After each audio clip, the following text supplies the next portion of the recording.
So in this video, I am going to be walking you through how to answer every single question that appeared in paper 3 of the 2022 SATs. Do check out my videos for the walkthrough for paper 1, paper 2, and I also have other years. Don't forget to like and subscribe if you enjoy my content. Question 1. Here is a drawing of a hexagonal prism. How many faces does the prism have? So the important word is faces, so we need to make sure we are understanding what face means as opposed to an edge or a corner or a vertices. So the faces are these flat bits on the side. So it's a hexagonal, so it's a hexagon. That means it's got 6 sides. If we look here, this side is this face here. So that's 1. This side is this face here, that's 2. So we know that each of these sides is going to have a face that runs alongside it. So that's 6 sides, 6 faces all along the sides. And then of course we have the faces at the end. We have this face here, and in the other side there is another face. So that's another 2. So altogether it has 8 faces.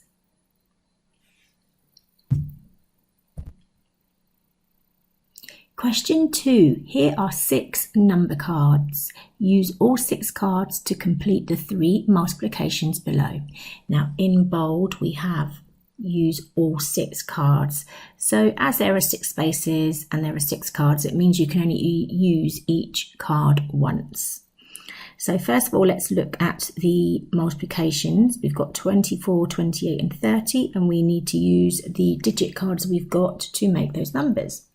Now if we were to look at 24, we can see that that can be made a couple of different ways. It could be made either by using a 3 and an 8, or it could be used by making a 4, by using a 4 and a 6. Now what I would suggest with something like this is, as there are multiple ways to do it, to write out all your choices. And then once you've got them all written out, you can choose. So for example, if you were to write in 3 and 8 and then we needed 8 elsewhere, you'd have to do a lot of crossing out and it would look messy. So just jot down the possibilities to the side. So for 28, we can use 4 and 7. So if we had have used 4 and 6 earlier like this, once we got to this next one, we would have realised, we can't use the 4 because we need it for 28.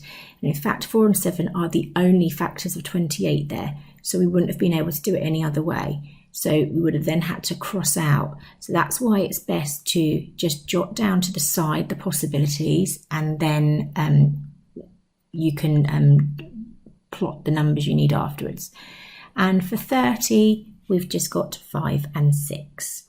We've obviously got a factor 3 up there, but we don't have 10. So now you can see 4 was used in the 28 and 6 was used in the 30. But now we have our numbers. We have 3 and 8. We can just tick them off just to double check that you've used them all. 4 and 7. And we have 5 and 6. We have used all 6 number cards. Question 3. Olivia buys a banana, an apple and a bag of nuts. And you can see we have the images. We've got the illustrations of the banana, the apple and the bag of nuts along with their prices. She pays with 3 50p coins. What is her change? So we have to do a few bits of calculating here. The first bit is we need to figure out how much the items cost. So we've got our 30p, our 45p and our 60p. And then we've got what she paid with. And then we need to calculate her change. So the first bit we need to do is to find out what it costs. So we would add our 30, our 45 and our 60. So 0 and 5 and 0 is 5, and 3 and 4 is 7, plus the 6 is 13. So we know that our items added to 135 pence, and there is no reason why you can't annotate directly on your page. It's sometimes quite helpful to just to annotate so that you know you can segment the different bits of calculating you've done. So the next bit is she pays with 3 50p coins. Okay, so we need to figure out, well, how much money did she actually use? So 3 times 50 we're going to do here. If you know what 3 times 5 is, which is 15, then you'll know that 3 times 50 is 150. If you're not confident doing it like that, just do a short multiplication like that. 0 times 3 is 0 and 5 times 3 is 15. So she paid with 150p. What is her change? That is the question. The question is asking us, what is the change? Remember, change means what you have left over. So if she paid with 150p and the items cost 135p, we're finding the difference. Finding the difference is just subtraction. So we're doing 150 subtract 135. So 0 take away 5 we can't do. 10 take away 5 is 5, 4 take away 3 is 1, and 1 take away 1 is 0. So the answer is 15p. Question 4. Draw 4 lines to match each fraction to its equivalent decimal. So our bolded bit is that there are 4 lines. So what that's telling us is there's 4 fractions, and those are what we have to match to the equivalent decimals. It does not matter that there are 6 decimals. Okay, so the first thing we can do is we could think about changing each fraction to a decimal rather than looking at the decimals and then figuring out which one it matches. We could actually just calculate. So 1/2 is 0.5. And you could actually write it to the side here before you matched it up. 3/10, anything that is a tenth, the numerator is the first digit, because the 3 after the decimal point is tenths, they're 3/10. 3/4 is another one that you should know off by heart, is 0.75. And 3/100ths, if 3/10 is 0.3, 3/100ths is 0.03. The second digit after the decimal place is the hundredths. So now that I've jotted them down there, I can have a think about finding them. So 1/2, there's my half there. 0.3, I can see is up there. 3/4, I can see is here, and 3/100ths I can see is there.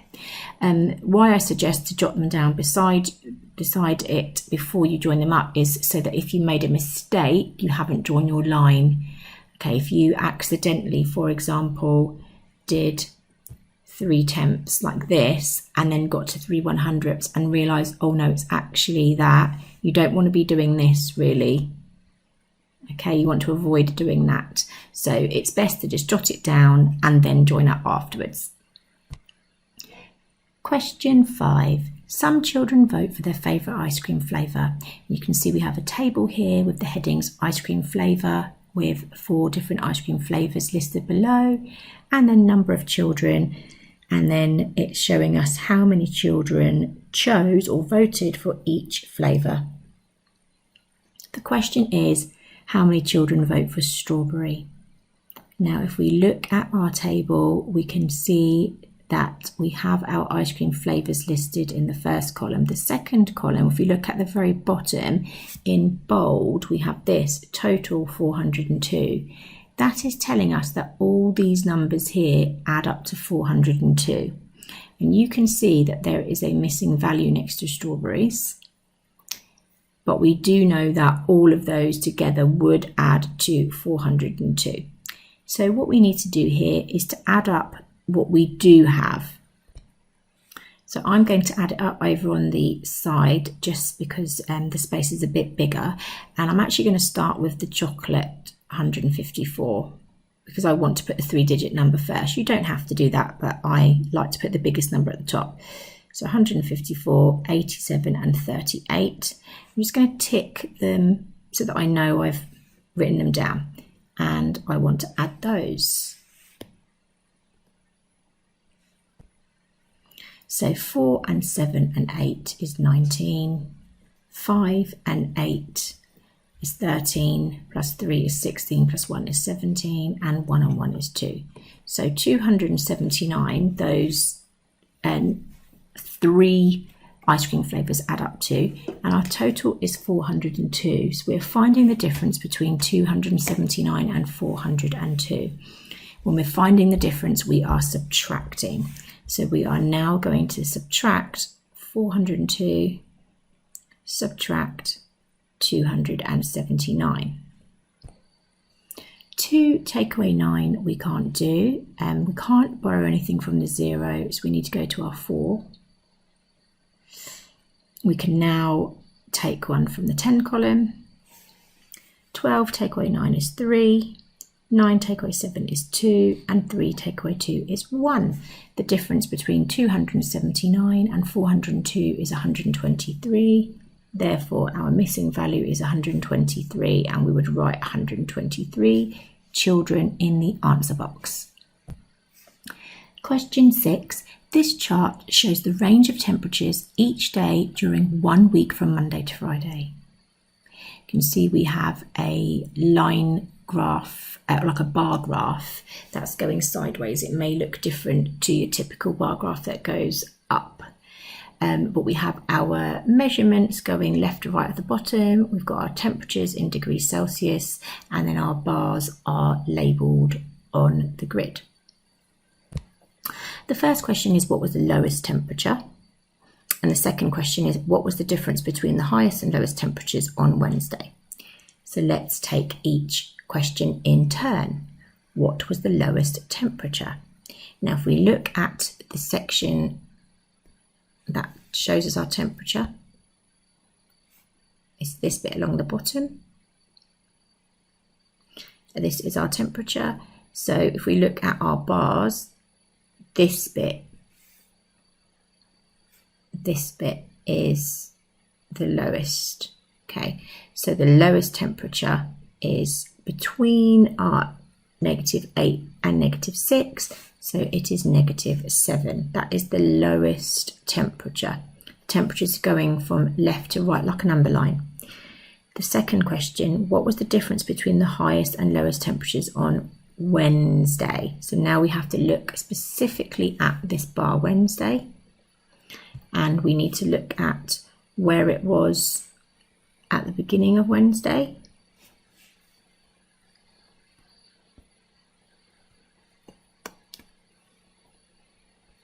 And where it was at the, not the beginning of Wednesday, what the lowest temperature was on Wednesday and what the highest temperature was on Wednesday. So I've just drawn, and you can do this on your SATs paper, use a ruler and draw down to the axes, just have a look at what those temperatures are. So if I look at the lowest temperature on Wednesday, it's between -4 and -6, so that's -5. And if I look at the highest temperature, it's between 2 and 4, so that means it's 3. Okay, but the question is asking me what's the difference between, and you can actually just add up from -5 to 3. Now what you could do is you can count from -5 to 0 is 5, and from 0 to 3 is 3, and 5 add 3 is 8. If you wanted to count it individually, you could count 1, 2, 3, 4, 5, 6, 7, 8, and you'll see that there is a difference of 8 degrees between the lowest temperature on Wednesday and the highest temperature on Wednesday. Question 7. One Saturday afternoon, a total of 234,869 people attended 3 rugby matches. 80,978 people attended match 1, 72,319 people attended match 2. How many people attended match 3? So we have the total of all 3, which is there, and we have the information for how many people attended 2 of those 3 matches. So we've got, these are 2 of the 3 matches. We need to find out how many people attended the 3rd match. So this is a case of adding the match 1 and match 2 together and then finding the difference. So if we were to draw this as a bar, match 1, match 2, match 3, we know that all of them add to 234,869. We know that this one is 80,978, and we know that this one is 72,319. We are simply finding the difference. We want to know how many people attended that third match. So what we can do is we can start by adding up the first two bars, or the first two matches. So we have 80,978, 72,319, and we're simply going to add them up using a formal written method. So 9 plus 8, or 8 plus 9 is 17, 7 and 1 and 1 is 9, 9 and 3 is 12, 2 and 1 is 3, 8 and 7 is 15. So we know that the two matches, 153,297. And we know that the total is 234,869. We simply have to add the total of those two matches. We have to subtract the total of those two matches from the total of all three matches.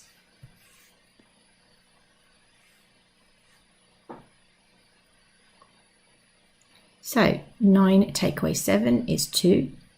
6 take away 9 we can't do. 16 take away 9 is 7. 7 take away 2 is 5. 4 take away 3 is 1. 3 take away 5 we can't do.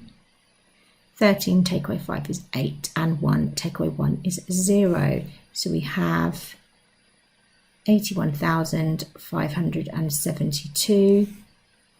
81,572. If you wanted to, you could then just add all three numbers up just to double check that it added up to 234,869. Question 8.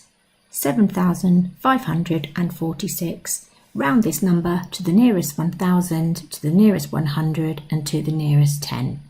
Now, as we're using this number 3 times, I would suggest, unless you're super confident, to just write the number out each time like this. And then when we've got to the nearest 1,000, what you're going to think about is, okay, I want to figure out if it's going to stay as 7,000 or if it's going to go up to 8,000. And you find that out by looking at the digit afterwards. The digit afterwards is 5 or more, then it rounds up. So that means this is going to round up. My 7 I've highlighted is going to be 8,000. Okay, all of that goes to zeros. The next one to the nearest 100, let's highlight the 100 digit and we look at the digit afterwards. The digit afterwards is a 4. If it's 4 or less, then it stays as it is. So we keep the 7,500. This all goes to a 0. And the last one to the nearest 10, let's highlight the 10's digit. It's 4. We look at the digit afterwards. It's 6. If it's 5 or more, we go up. So we're going to have 7,500. The 4 is going to go up to a 5, to a 50, 5 tens. And that's going to become a 0. Complete the calculation. So here we have a balancing question. We've got an equal sign in the middle. The equal sign simply means that each side is the same value. So this calculation will be the same value as this calculation. It means they're the same answer. They produce the same answer. So with this, it's really about recognizing that this number, 1,000, and 10 is recognizing the link between these two numbers. Now 10 is 100 times smaller than 1,000. If one side of a multiplication has become smaller, then the other side needs to become bigger to balance it out. Okay, so you think about it as a seesaw. If you had 1,000 lots of 416 on one side, and then the other side, you're only going to have 10 lots of something. Well, if you've reduced it by 100, you need to multiply the other side by 100. Another way you can think about it is to draw it in steps underneath. So 1,000 times 416 would be the same as 100. So I've just made it 10 times smaller, times 4,160.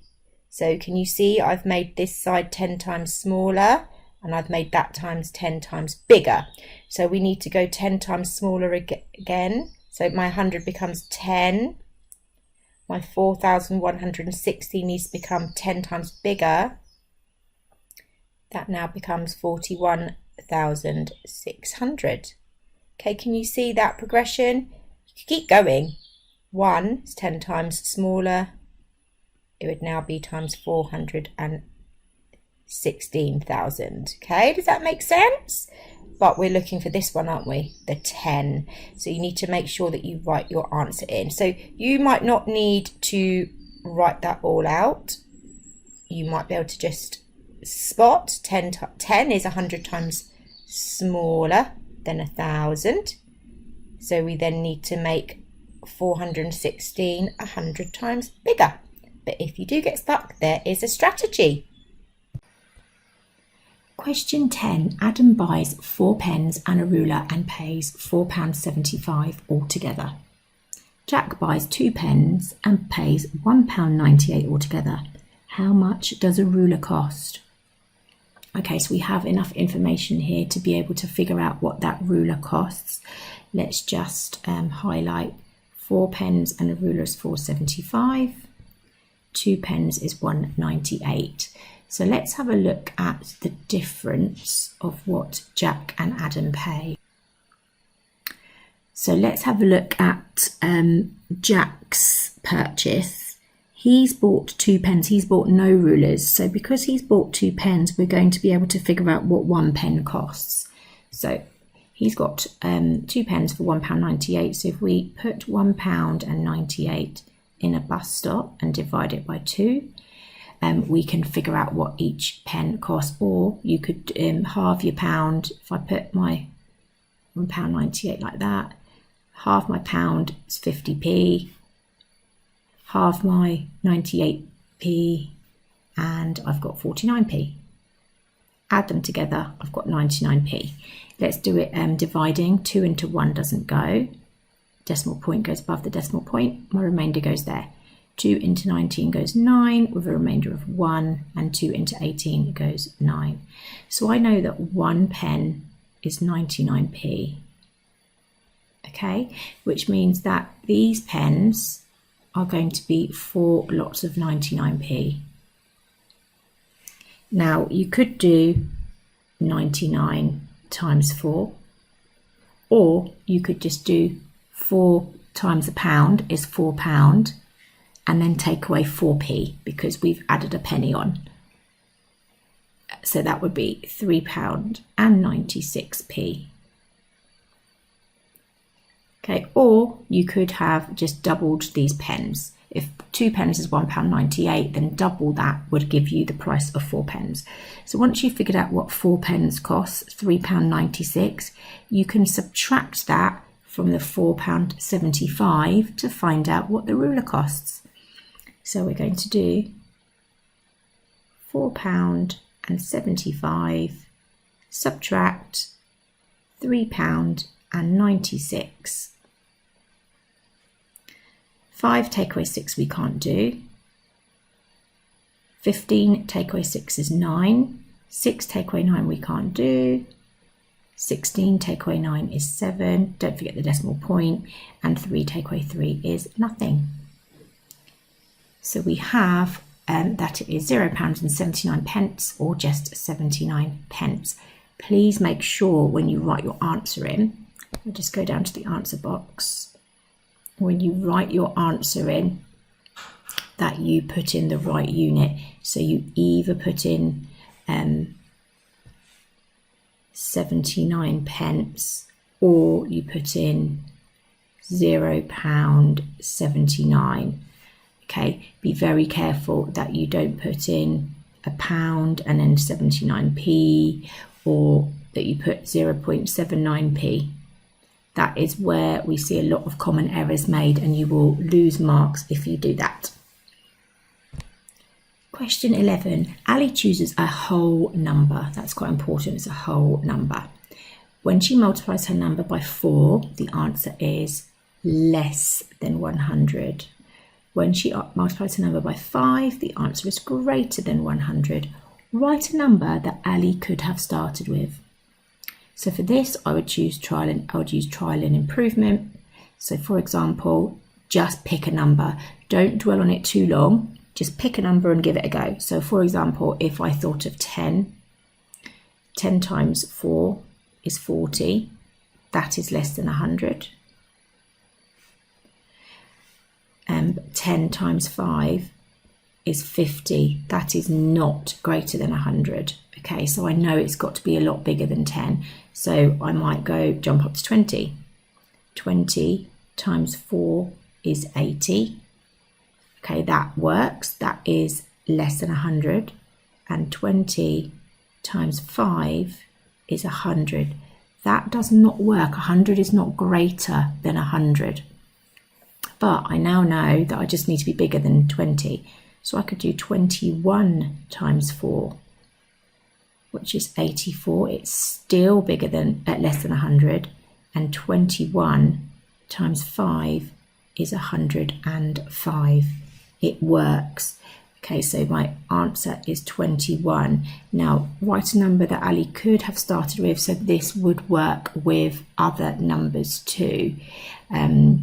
It would work up to the number 24. Okay, if I went up to 25, 25 times 4 is 100. That wouldn't work because it is not less than 100. So 21, 22, 23 and 24 would all have worked in this instance. But just start with a number, and once you see it doesn't work, you can then go bigger or smaller and adjust it until you get the fit all the things they've asked you to do. Question 12. William says the rule for this diagram. Find the difference between the numbers in the circle. Double this to make the number in the square. Use the same rule to write the missing numbers below. And you will see that below there are two diagrams that are similar to the diagram in the example. So let's have a look at what the rule is. Find the difference between the numbers in the circle. So that's the first bit. And then double this to make the number in the square. So find the difference between the numbers in the circle. So we've got 5 and 20. Find the difference means to subtract. Okay, what is the difference between 5 and 20? You could think about 5 and 20 on a number line, or you could just do 20 take away 5. Okay, hopefully you can do that mentally. 20 take away 5 is 15. And if you double 15, you get 30, which is this number here. So you're finding the difference between the numbers in the circle, and then you're doubling that number, you're doubling the difference, and that gives you the number in the square. So let's first have a look at the first question. So find the difference between the numbers in the circle. So we want to find the difference between 32 and 100. We do that by subtracting. So I'm just going to write it over here on the left. 100 subtract 32. And you may be able to do that mentally. If you can do that mentally, do it mentally. Otherwise, just pop it into a written subtraction.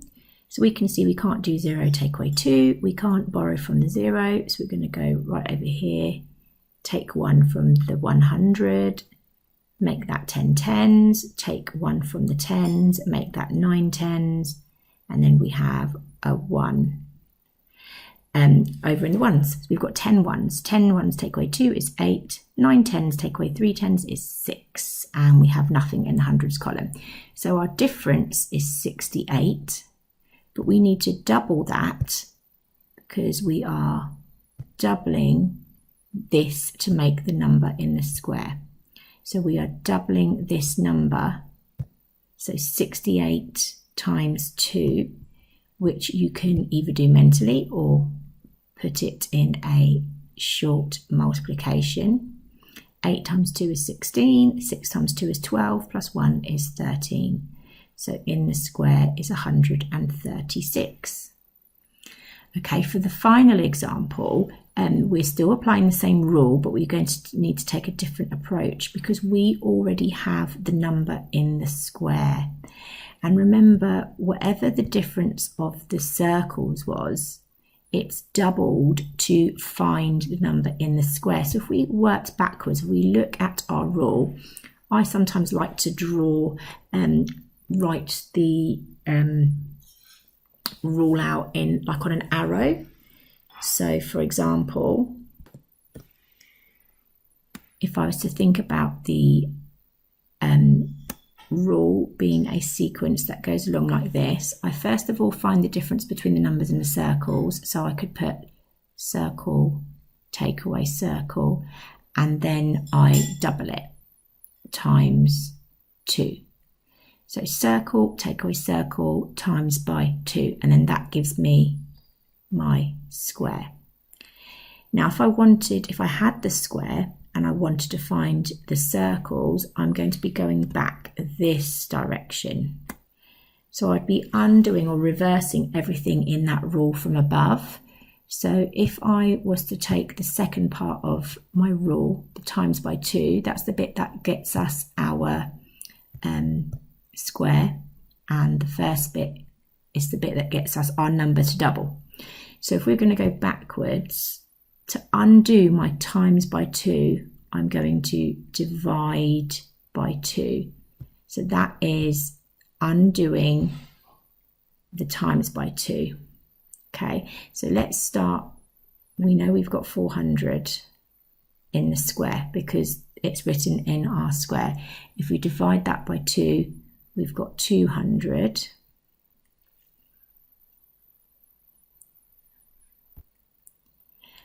And then we know to undo circle, take away circle, we're going to do circle plus circle. Now, for this bit, we don't know whether the first circle is 110 or the second circle is 110.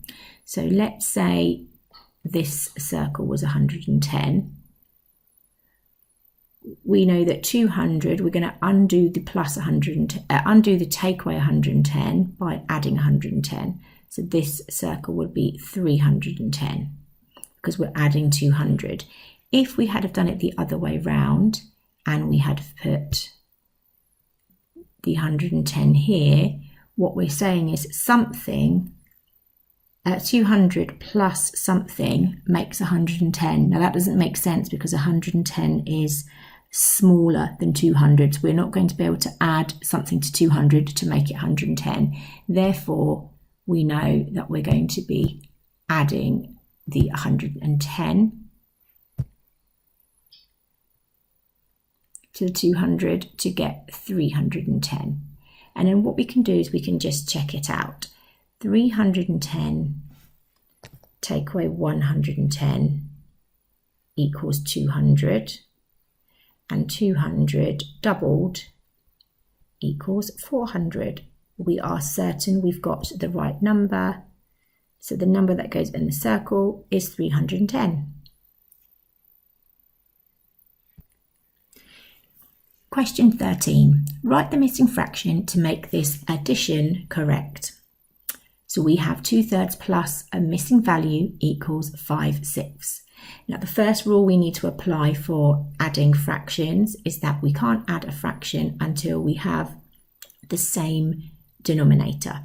And you can see that in our question we have 2/3, we have 3 as a denominator, but in our answer we have 6, 5/6. So our denominators are different. However, we can see that we can quite easily change our 2/3 so that it is also a fraction over a sixth.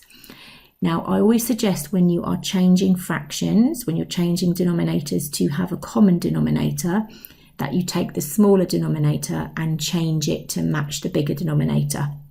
So rather than changing your 5/6 to a fraction over 3, we're going to change our 2/3 to a fraction over 6, because we can't actually halve 5/6, we would have 2.5 over 6, and we can't have decimals or fractions as a numerator.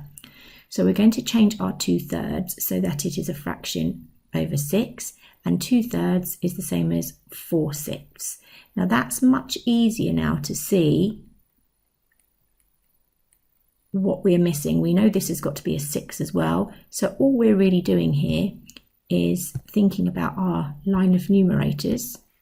We're just thinking about what adds to 4 to make 5. 4 plus what makes 5? It's 1. So 2/3 plus 1/6 equals 5/6. Here is a classic example of using simple formula or formulae, which is the plural of formula. This is the sort of thing we actually do in real life all the time when we're calculating costs, especially if we're calculating a cost where one of the variables can change. So for example, to work out the cost of hiring a hall for a party would depend on how long you wanted to hire that hall for. So there's one formula. One person may want to hire it for 2 hours, another person for 5 hours. They can use the same formula to calculate what their cost of their booking would be.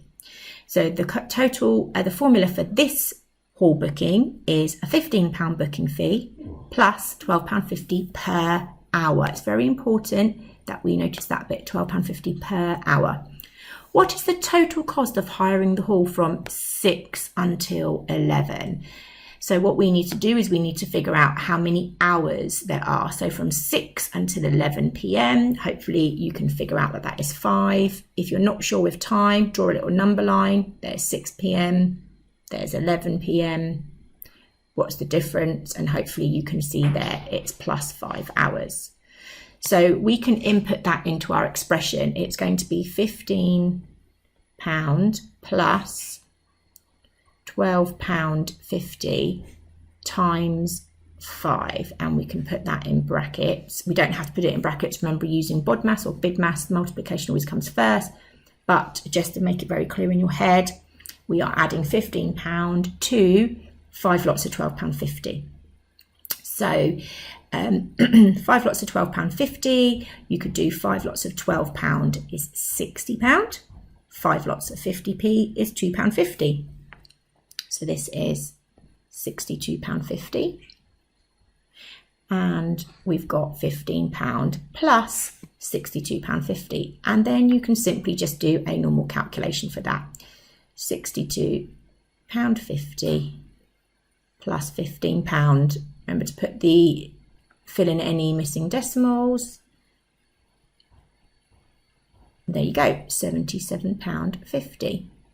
So this is really just about substituting in the value. So we needed to find how many hours first, and then we needed to put that into the formula. So we needed to calculate £12.50 times the amount of hours, and then remember to add that booking fee.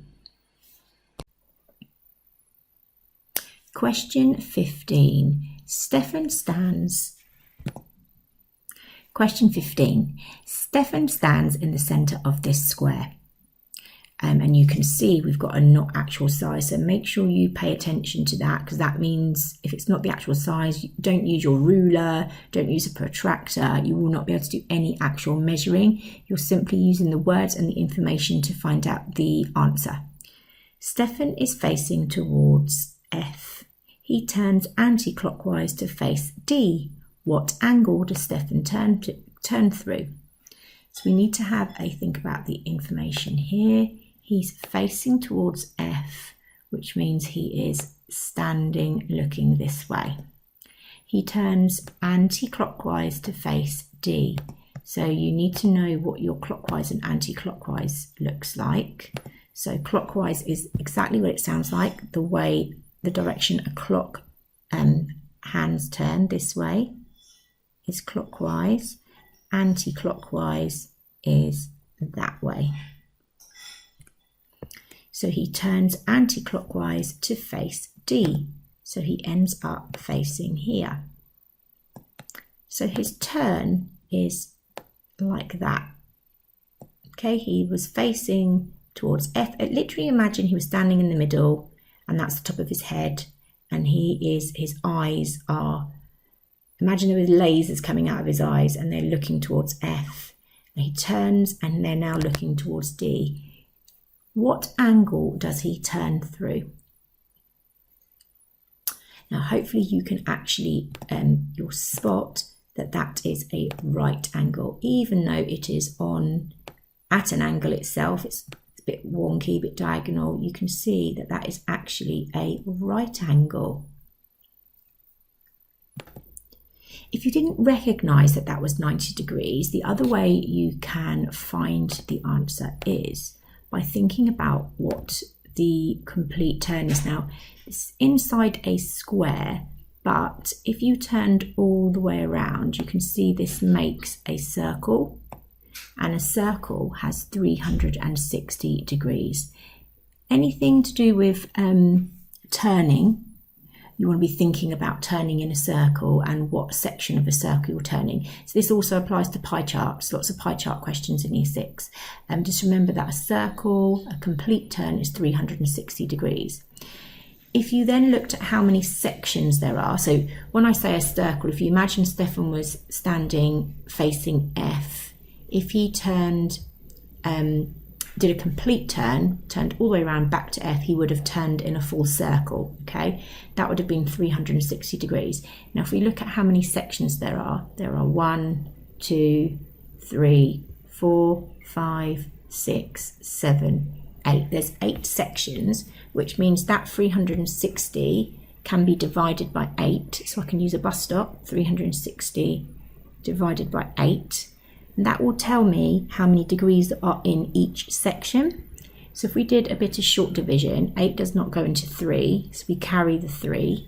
8 into 36 goes 4 times. 4 8s are 32, so the remainder is 4. And 8 into 40 goes 5. So each section is worth 45 degrees. So let me take these squiggles out. That was just to show you that there are 8 sections. So I know that that would have been 45 degrees and that would have been 45 degrees, and together they add up to 90 degrees, which is the same as a right angle. So this was a right angle. So the first answer is 90 degrees. 90 degrees. Let's pop that in. Now if we look at the second part of this question, Stefan is now facing towards D and he turns 3 right angles clockwise. Write the letter he faces after the turn. Okay, so he's now facing towards D, which is where he ended at the end of the last question. He turns 3 right angles clockwise. So this time they've actually told us, haven't told us the degrees in numbers, but they have told us the degrees by name. A right angle is 90 degrees. So we know that he's going to turn 3 lots of 90, which is the same as 270. It's also a 3/4 turn. So it's worth knowing that 90 degrees is a quarter turn, a 180 degrees is a half turn, and 270 degrees is a 3/4 turn. Now 3/4 clockwise is the same as 90 degrees anti-clockwise. Let's go up to the diagram.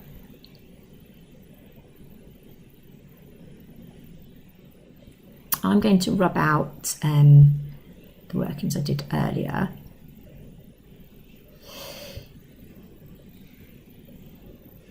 Okay, so he's now on D and he turns 3 right angles clockwise.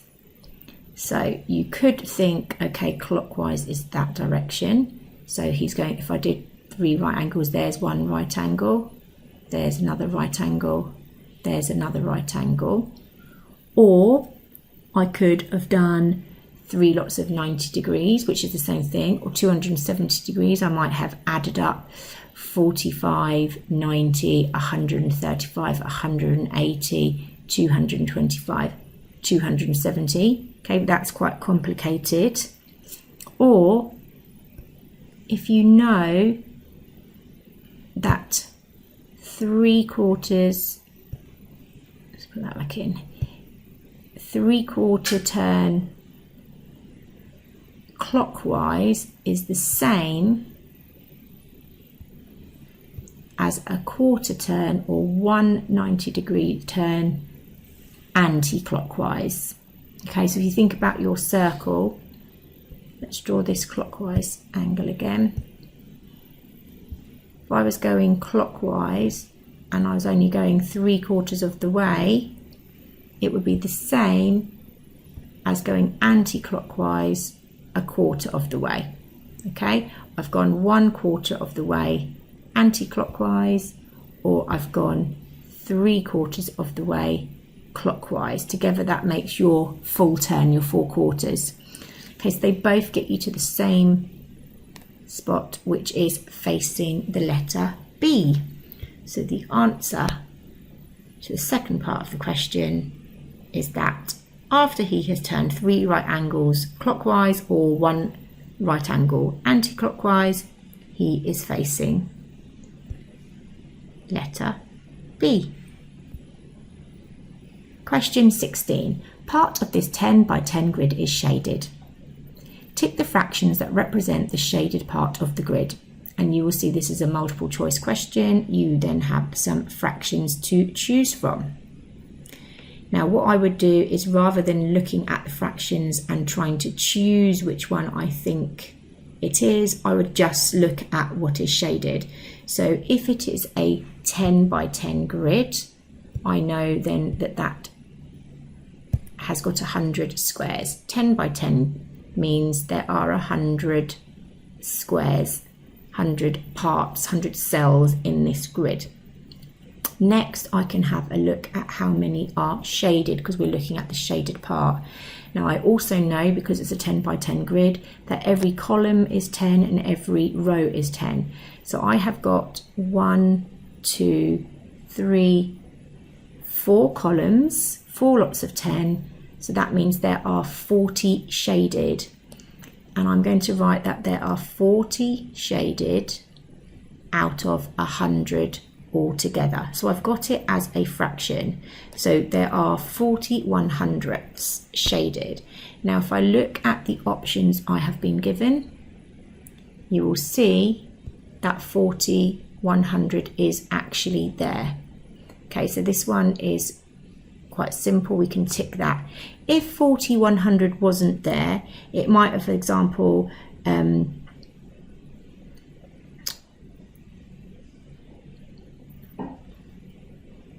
now if we look at the question, it says tick the fractions that represent the shaded part of the grid. That means there are more than one answer. Now a little bit tricky, this question, because it could have put that in bold like it does in a lot of questions, but it hasn't. It's wanting you to recognize if there are other equivalent fractions. Okay, so we need to think about what else is the same as 40 100ths. Now 1/4 is not the same as 40 100ths, because 1/4 is 25 100ths. So let's have a think about 2/5. Is 2/5 the same as 40 100ths? Now what you can do is you can think about how many times does 2 fit into 40. Well, 2 fits into 40 20 times, and 5 times 20 is 100. So yes, this is the same, it's equivalent. 4/10, you can see that 4/10 is the same as 40, is equivalent to 40 100ths. Because 4 is 10 times smaller than 40 and 10 is 10 times smaller than 100. So that is an equivalent fraction. And 6/10. 6/10 can't be the same, because if 4/10 is the same as 40/100. 6/10 can't be. 6/10 is actually equivalent to 60/100. So this one is not correct. So we've just ticked the ones that match the fraction that we found from the grid. Kim makes a cuboid model using straws. You can see we've got the height, length and width identified on the model. So let's look at the height. She uses straws that are 7.5 centimetres long for the height. She uses straws that are 11 centimetres long for the length.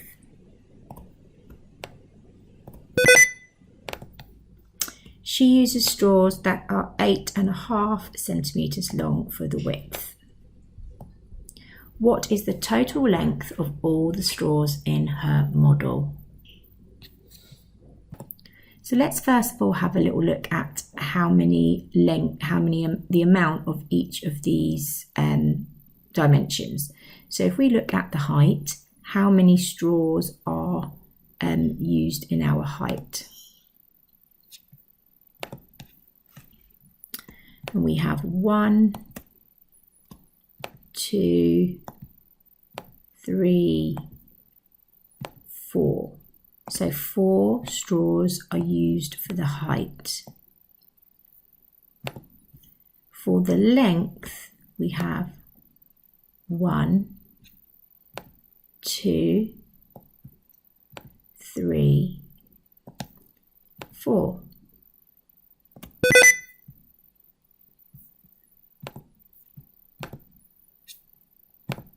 And for our width, we have 1, 2, 3, 4. So each dimension has got 4 straws used, and we have the length of each of those straws. So we simply need to find 4 lots of 7.5, which is the same as 4 times 7.5, 4 lots of 11, and then 4 lots of 8.5. So I'm going to do the 4 times 11 first because that's the easiest. It's 44. Now for 4 times 7.5, I'm just going to do 4 times 7 is 28, and 4 times a half is 2. Add 28 and 2, I have 30. And for 4 times 8.5, I'm going to do 4 times 8 is 32. And 4 times a half is 2, 32, and 2 is 34. Now I've got the totals of the length, width, and height. What is the total length of all the straws? I simply need to add all those numbers up.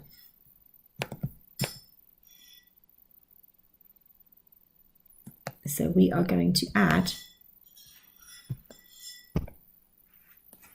our 30, 44 and 34.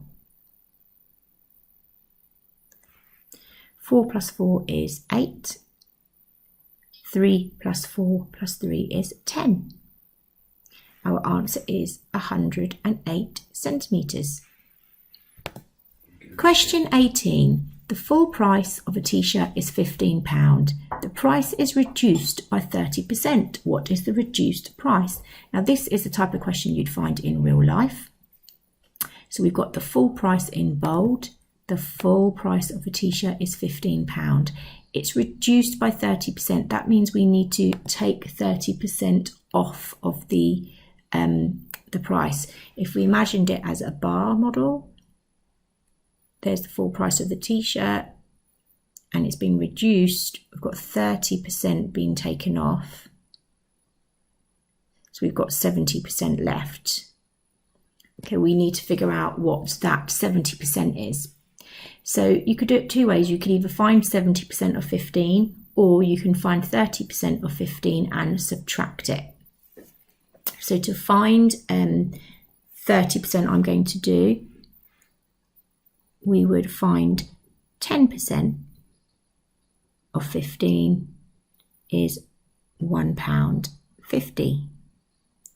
If 10% is £1.50, then 30% is going to be 3 lots of £1.50. So you could either do £1.50 plus £1.50 plus £1, or you could do 3 times £1 is £3 and 3 times 50p is £1.50. So 30% is going to be £4.50. Now 30% is what it's reduced by. It started at £15, so we now need to do £15 subtract £4.50. And you might do this as a formal written method. So you might do 15 subtract £4.50, remembering to put your decimals in like that, or you might do it in your head. 15 take away 4 is £11, and £11 take away 50p is £10.50. Remember to put your decimal point in. I'm just going to rub that out and put it in again a bit neater. £10.50. Question 19. Jack says when you square a prime number, the answer has only 2 factors. Explain why Jack is not correct. So this is actually telling us that Jack is not correct. And we just need to think about why and how we can give an explanation for that. Now, the first thing here would be to think about what is a prime number. Okay, and a prime number is a number that only has itself and the number 1 as a factor. So if I took the number 5, for example, as a prime number, its factors are 1 and 5. Now, if I squared 5, I would get 25. And 25 is going to have 1 and 5 as its factors, but it's also, remember, going to have itself as a factor. So if a prime number is squared, the answer is going to have the same factors as the prime number did, but it's also then going to have itself as the as a factor as well. So Jack is not correct because the square of a prime number will have the 2 factors of that prime number plus itself as a factor. So it will have 3 factors. So for an example, I've written here the square of a prime number, so like 25 for example, will have the same 2 factors as the prime number. So it's got the same factors that 5 had, 1 and 5, plus itself, plus 25, making 3 factors altogether. Question 20. This table shows how many people finished the New York Marathon in each of the first 4 decades it was held. So let's have a look at the table. We have New York Marathon as our title. On our left side, we have the decade. So we've got the first decade, second decade, third decade, fourth decade. And on our right, we have the total number of people who finished. So we have how many people finished in the first decade, how many people finished in the second decade, the third decade, and the fourth decade. The question is, what is the mean number of people who finished the marathon per decade? Round your answer to the nearest 100. Okay, so here we need to understand what mean means. So mean is an average, and we need to find the mean average of how many people finish per decade. You'll see here that the numbers increased. The first decade there was only 24,863. The fourth decade was 350,824. So finding the mean is basically adding it all up and then sharing it back out again. So we're getting an even number per decade. So to do that, we first need to add the 4 numbers up. And then we need to divide it by how many decades there are. So we're going to take each of these numbers and put them into an addition. So first of all, I've put all of the numbers onto the grid so we can do an addition. So let's first of all start by adding up our numbers. So I'm going to do this in a different colour. 3 plus 2 plus 4 is 9. 6 plus I'm actually going to add the 6 and the 2 2s because that makes 10, and then add 3 is 13. And again, I always try and look to see if I can make 10. So I'm going to add the 9 with the carried 1, that's 10. The 2 8s make 16, plus the 4 makes 20, so that's 30 altogether.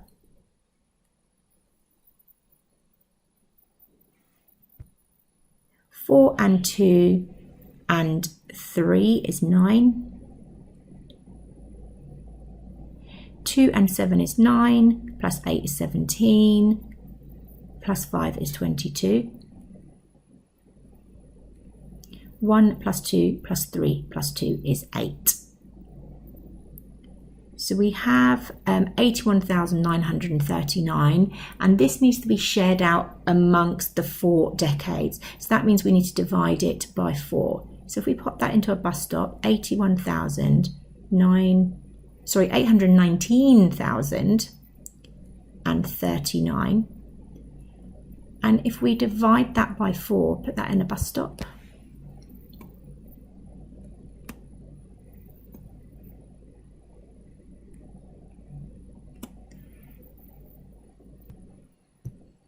And we divide that by 4.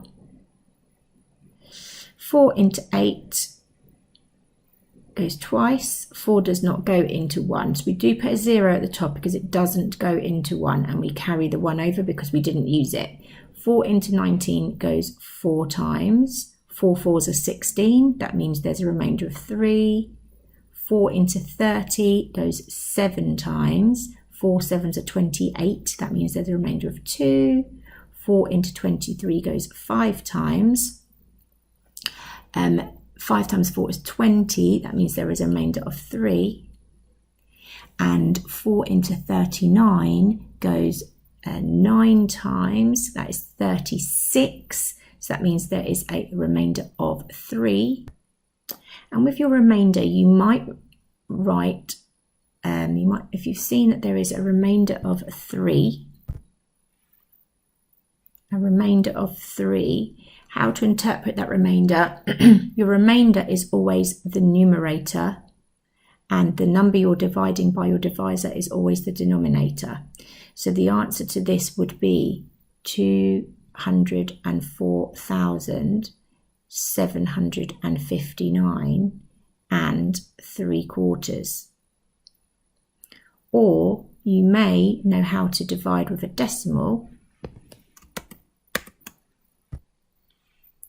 where you would put a 0.0 in the bus stop and put your remainder next to it. So that would become 0.30. Put your decimal point at the top as well. 4 into 30 goes 7 times with a remainder of 2. Put another 0, the remainder next to it.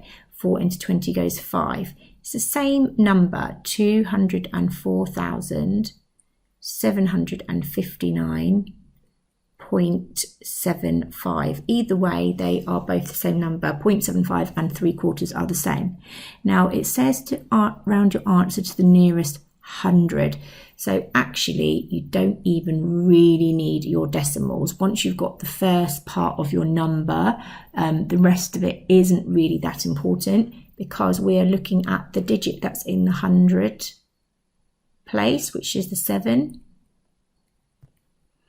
We are looking at the digit that comes after the 100, which is 5.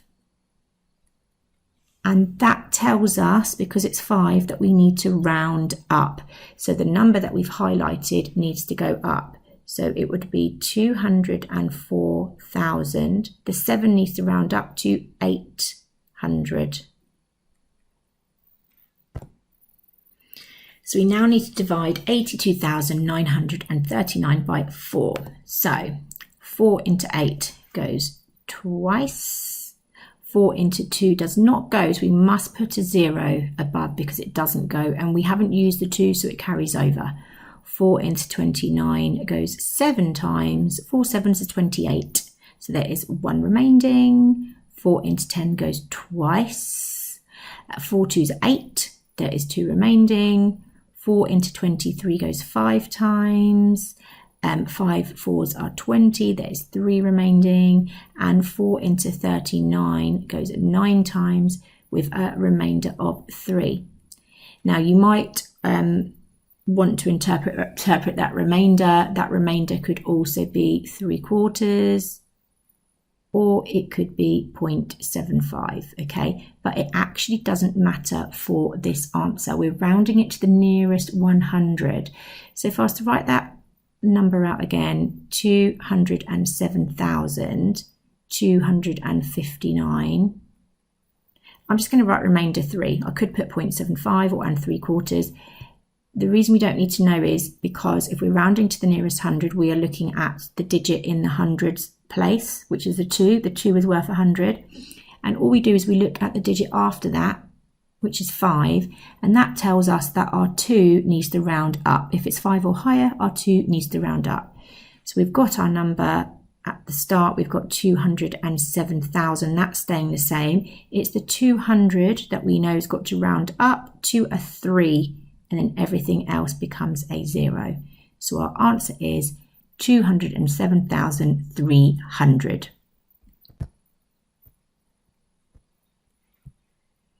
Question 21. These two rectangles are identical. The length of each rectangle is 3 times its width. And we have on our grid 2 rectangles. We've got a little bit labelled on the rectangles, but not everything labelled. And then we've got our X and Y axes, and we don't have any labels along our X or Y axes either. And the question is asking us, what is the coordinates of point P? So we are having to find out what these coordinates, what the coordinates are of this point here. Okay, we've got blank axes, but we do have 2 clues. We have this clue, we have this clue, and the other clue we've got is that the length of each rectangle is 3 times its width. So we're going to use all of these clues to find out what P is. Now, a problem like this can look a bit intimidating, but we've got enough clues. We just have to be patient, and it's almost like finding a trail of breadcrumbs. Let's look at what we know, and then let's try and label as much as we can until we are led to finding point P. Now, the 2 rectangles are identical, so that's another thing that is important. So let's look at what we know. The first thing that we can compare is that the -2, 8, so let me just highlight it.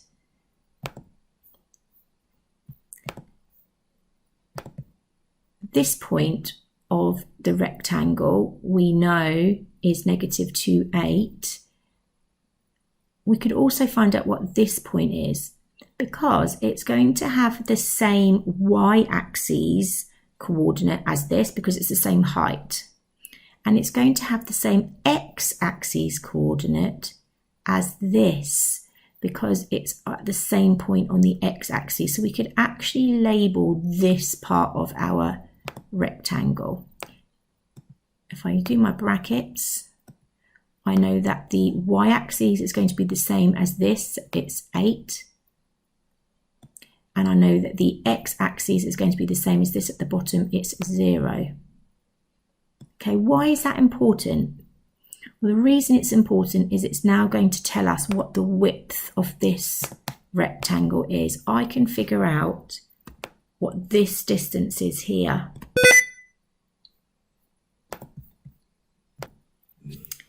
By looking at the difference between the x-axes. Remember, going left to right is the x-axis. If I look at -2 and 0, that's telling me how wide this rectangle is. So it's 2 wide, because it starts at -2 and it ends on 0. So it's 2 wide. Now, we're told the length of each rectangle is 3 times its width. That means if the width is 2, that means that my length is going to be 6. So I know, I can label this now.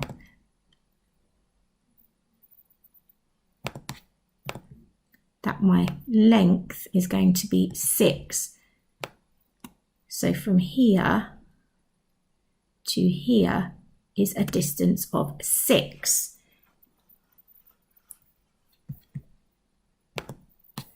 Now that's just telling me the length of the rectangle. It's not telling me the distance from the top there, from 0,8 to the bottom here, this little bit here.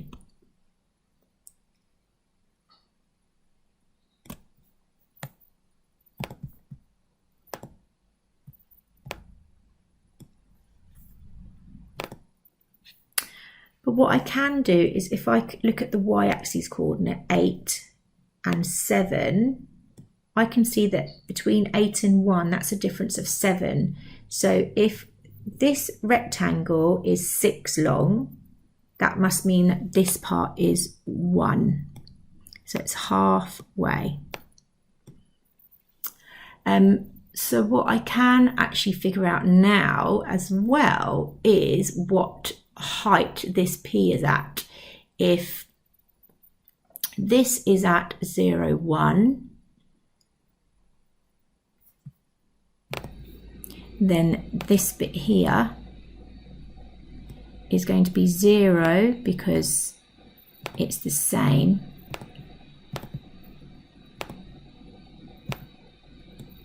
Sorry, it's 0 because it's the same on the y-axis, the x-axis, sorry, and it's going to be 2.